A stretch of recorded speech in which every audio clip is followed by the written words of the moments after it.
12월 4일 금요일 새벽 기도를 하나님 앞에 드리시겠습니다. 다 같이 사도신경 고백하겠습니다. 전능하사 천지를 만드신 하나님 아버지를 내가 믿사오며 그 외아들 우리 주 예수 그리스도를 믿사오니 이는 성령으로 잉태하사 동정녀 마리아에게 나시고 본디오 빌라도에게 고난을 받으사 십자가에 못 박혀 죽으시고 장사한 지 사흘 만에 죽은 자 가운데서 다시 살아나시며 하늘에 오르사 전능하신 하나님 우편에 앉아 계시다가 저리로서 산자와 죽은 자를 심판하러 오시리라. 성령을 믿사오며 거룩한 공예와 성도가 서로 교통하는 것과 죄를 사하여 주시는 것과 몸이 다시 사는 것과 영원히 사는 것을 믿사옵나이다. 아멘. 찬송가 96장 우리 같이 찬송하겠습니다. 예수님은 누구신가 우는 자의 위로와 없는 자의 풍성이며 천한 자의 높음과 잡힌 자의 노임되고 우리 기쁨 대신에 예수님은 누구신가 약한 자의 강함과 눈먼 자의 빛이시며 병든 자의 고침과 죽은 자의 부활되고 우리 생명 대신에 예수님은 누구신가 주한 자의 정함과 죽을 자의 생명이며 죄인들의 중보와 멸망자의 구원되고 우리 평화 대신에 예수님은 누구신가 온 교회의 머리와 온 세상의 구주시며 모든 왕의 왕이요 심판하실 주님 되고 우리 영광 되시네. 아멘. 오늘 하나님께서 우리에게 주시는 말씀은 히브리서 5장 말씀입니다. 히브리서는 어저께 설명드렸던 것처럼 구약의 전통으로 돌아가야 된다고 생각하는 유대인 그리스도인들에게 전하는 말씀입니다. 그래서 이제 이 히브리서 기자는 계속해서 구약의 이제 이 개념과 신약의 개념을 이어서 연결하려고 하고 있습니다. 먼저는 이 예수 그리스도가 구약에서 예언하고 있는 모든 예언의 예표임을 설명하고 있고 구약의 모든 약속이 사실은 신약으로 이어진다는 것을 말씀하고 있습니다. 어저께 이제 구약의 안식 개념이 바로 신약의 예수 그리스도를 통해서 누릴 수 있다고 말씀드렸습니다. 그리고 구약의 백성들이 그 말씀에 순종하지 않았던 것처럼 오늘 예수 그리스도를 통해 주시는 하나님의 말씀을 순종하고 믿음으로 받아들이는 자만이 안식에 들어갈 수 있다고 말씀을 드렸습니다. 오늘 이 5장은 누구에 대해서 나오고 있냐면 대제사장에 대해서 나오고 있는데요. 왜 대제사장을 얘기를 하고 있냐면 구약의 이 대제사장이 사실은 신약의 예수님을 예표하는 존재임을 설명하고 있습니다. 그래서 구약을 믿는 사람이 결국 예수님을 믿어야 된다는 것을 지금 이 히브리서 기자는 얘기해주고 싶은 거예요.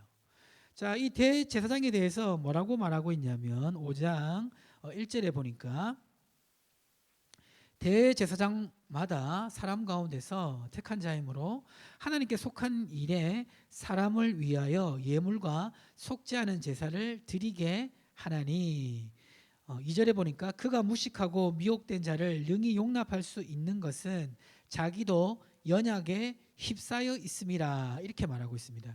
그러니까 이제 이 대제사장이 다른 사람의 죄를 위해서 속죄하는 일을 하는데, 근데 문제가 있다는 거예요. 어떤 문제냐면 자기 자신도 연약함에 휩싸였다는 것입니다.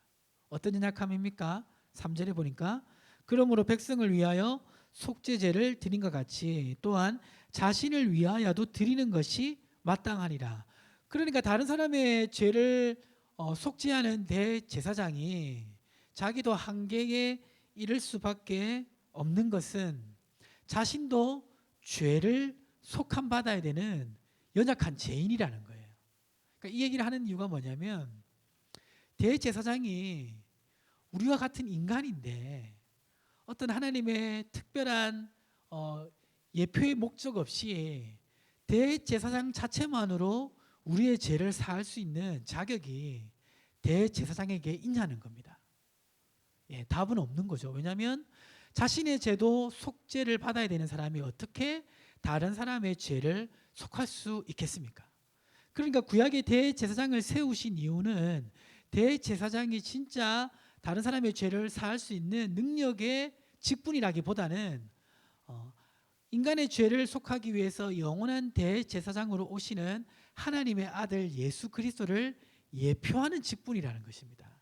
그러면서 이제 이 예수님에 대해서 설명을 하고 있는데요. 이 예수님에 대해서 어떻게 설명을 하냐면 먼저는 이 예수님이 대제사장으로 세움을 받았음을 말씀하고 있습니다.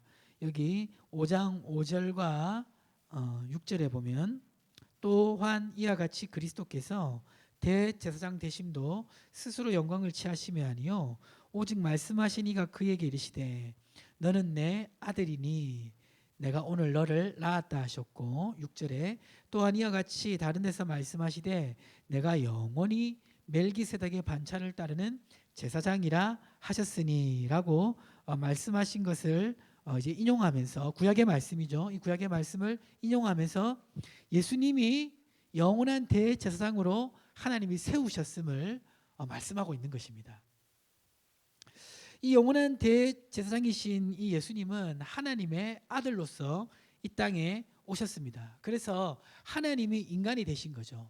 그래서 여기 7절에 보면 예수님이 인간의 연약함을 그대로 가지고 계셨음을 말씀하고 있습니다. 7절 말씀 같이 한번 읽어보겠습니다. 시작.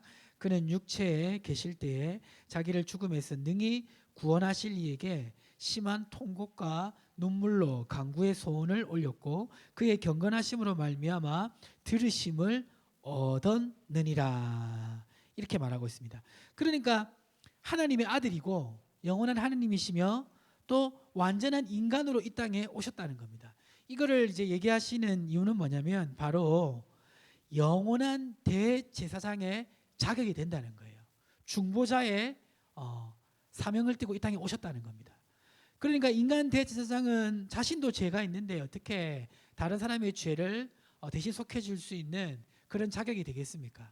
그러나 예수님은 한편으로는 완전한 하나님이시고 한편으로는 죄 없는 인간이시기 때문에 중보자로서 또 대속제물로서 죄인인 인간을 하나님 앞으로 인도할 수 있는 대제사장의 자격이 된다는 겁니다.